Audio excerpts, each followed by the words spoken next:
આંતરરાષ્ટ્રીય મહિલા દિવસ નિમિત્તે મોડાસામાં ઘણા બધા કાર્યક્રમો યોજવામાં આવ્યા વહીવટીતંત્ર તરફથી. એમાં સ્પોર્ટ્સ ઓથોરિટી ઓફ ઇન્ડિયા તરફથી જે ઇન્સ્ટ્રક્શન્સ આવ્યા હતા એ નિમિત્તે મોડાસામાં સારી સંખ્યામાં વહેલા સવારે બહેનોએ અને સાથે સાથે ભાઈઓને પણ વુમેન્સ ડે નિમિત્તે સાયકલિંગ યોજી.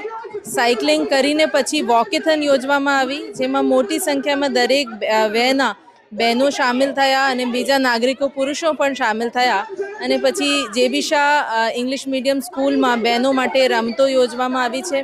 આ નિમિત્તે હું અરવલ્લી જિલ્લાની દરેક બહેનોને જે કોઈ પણ વયની હોય, નાની દીકરીથી લઈને મોટી બા સુધી, અને ગામડા જે વસ્તી હોય થી લઈને શહેરોમાં કોઈ પણ કાર્યમાં એ સંકળાયેલી હોય, બધાને આ વુમેન્સ ડેની ખૂબ ખૂબ શુભેચ્છા આપું છું.